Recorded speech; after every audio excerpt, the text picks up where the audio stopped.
മലയാള സിനിമയിലെ സൗഹൃദങ്ങൾക്കിടയിൽ ഉണ്ടാകുന്ന തർക്കങ്ങൾ പലപ്പോഴും വാർത്താമാധ്യമങ്ങളിൽ നിറയാറുണ്ട്. എന്നാൽ 2026 തുടക്കത്തിൽ നിർമ്മാതാവും പ്രൊഡക്ഷൻ കൺട്രോളറുമായ ബാദുഷയും പ്രിയ നടൻ ഹരീഷ് കണാറിനും തമ്മിലുണ്ടായ ഒരു സാമ്പത്തിക തർക്കം കേവലം ഒരു വാർത്താ തലക്കെട്ടിൽ ഒതുങ്ങാതെ മലയാളികളുടെ ദൈനംദിന സോഷ്യൽ മീഡിയ ജീവിതത്തിലെ ഒരു ഒഴിച്ചുകൂടാനാവാത്ത വികാരമായി മാറിയിരിക്കുകയാണ്. ഇതിനെല്ലാം കാരണമായത് വെറും രണ്ട് വാക്കുകളാണ്: ബട്ട് ക്യാഷ്.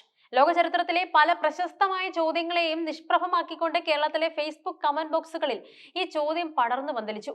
ഈ ട്രെൻഡിനെ വളരെ രസകരമായും എന്നാൽ നിരീക്ഷണാത്മകമായും വിശകലനം ചെയ്തുകൊണ്ട് നടി സരിത ബാലകൃഷ്ണൻ പങ്കുവച്ച ഫേസ്ബുക്ക് പോസ്റ്റ് ഇപ്പോൾ ചർച്ചാ വിഷയമായിരിക്കുകയാണ്. തർക്കത്തിന്റെ തുടക്കം ഇങ്ങനെയായിരുന്നു: ഹരീഷ് കണാരൻ തനിക്ക് ലഭിക്കാനുള്ള പ്രതിഫലത്തെക്കുറിച്ചോ അല്ലെങ്കിൽ താൻ നൽകിയ കടത്തെക്കുറിച്ചോ പരസ്യമായി പ്രതികരിച്ചതോടെയായിരുന്നു സംഭവങ്ങളുടെ തുടക്കം. തനിക്ക് ഏകദേശം 20 ലക്ഷം രൂപ ബാദുഷ നൽകാനുണ്ടെന്നായിരുന്നു ഹരീഷിന്റെ ആരോപണം. എന്നാൽ ഇത് പൂർണ്ണമായും ശരിയല്ലെന്നും താൻ നൽകാനുള്ളത് 7 ലക്ഷം രൂപ മാത്രമാണെന്നും ബാദുഷ വിശദീകരണവുമായി രംഗത്തെത്തി. തുകയുടെ കാര്യത്തിൽ തർക്കം നിലനിൽക്കുന്നുണ്ടെങ്കിലും സൈബർ ലോകം ഈ വിഷയത്തെ മറ്റൊരു രീതിയിലാണ് എടുത്തത്.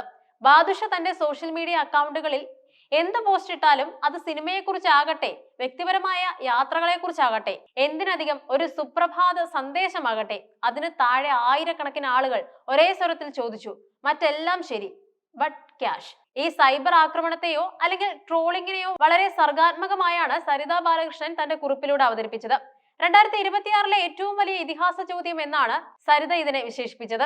ലോക ചരിത്രത്തിൽ ചിന്തകരും എഴുത്തുകാരും ചോദിച്ചിട്ടുള്ള പ്രശസ്തമായ ചോദ്യങ്ങളുമായി ഇതിനെ സരിത താരതമ്യം ചെയ്തു. To be or not to be എന്ന് സോക്രട്ടീസ് ചോദിച്ചു. പക്ഷെ 2026 മലയാളികൾ ചോദിക്കുന്ന ഒരേ ഒരു ചോദ്യം ഇതാണ്: ബട്ട് ക്യാഷ്.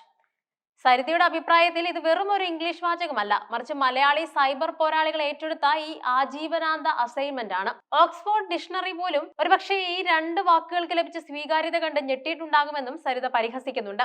സോഷ്യൽ മീഡിയയിൽ ബാദുഷ നേരിടുന്ന ബട്ട് ക്യാഷ് ആക്രമണത്തെ സരിത വിവരിക്കുന്നത് വളരെ ഹാസ്യാത്മകമായാണ്.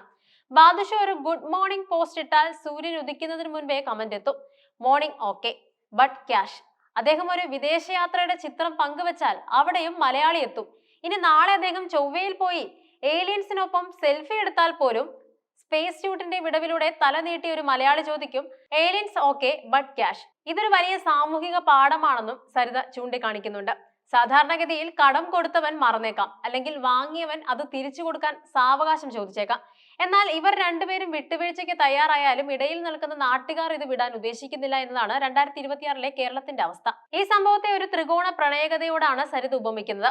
ഓരോ പോസ്റ്റിനും താഴെ ഈ ചോദ്യം വരുമ്പോഴും പ്രകടിപ്പിക്കുന്ന അതിശയിപ്പിക്കുന്ന ക്ഷമയാണ് ബാദുഷയുടേത്. കൃത്യമായ സമയത്ത് ഈ വിഷയം പൊതുസമൂഹത്തിൽ എത്തിച്ച ടൈമിംഗ് ആണ് ഹരീഷ് കണാറിന്റേത്.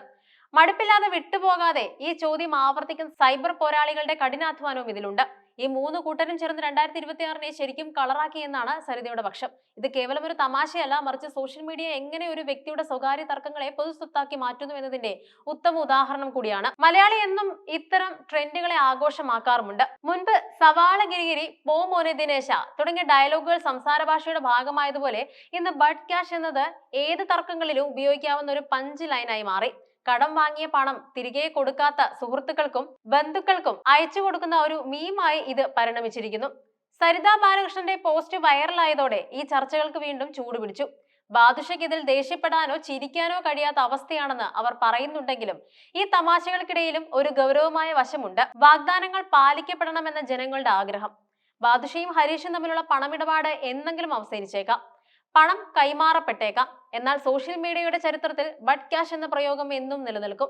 സരിത ബാലകൃഷ്ണൻ സൂചിപ്പിച്ചതുപോലെ ഇതൊരു ട്രെൻഡ് മാത്രമല്ല, 2026 മലയാളിയുടെ ഒരു വൈകാരികമായ ചോദ്യം കൂടിയാണ്. കടം വാങ്ങിയവന്റെയും കൊടുത്തവന്റെയും ഇടയിലുള്ള ഒരു ഇതിഹാസ കാവ്യമായി ഈ വിഷയം ഇനിയും ചർച്ച ചെയ്യപ്പെടുമെന്ന് ഉറപ്പാണ്.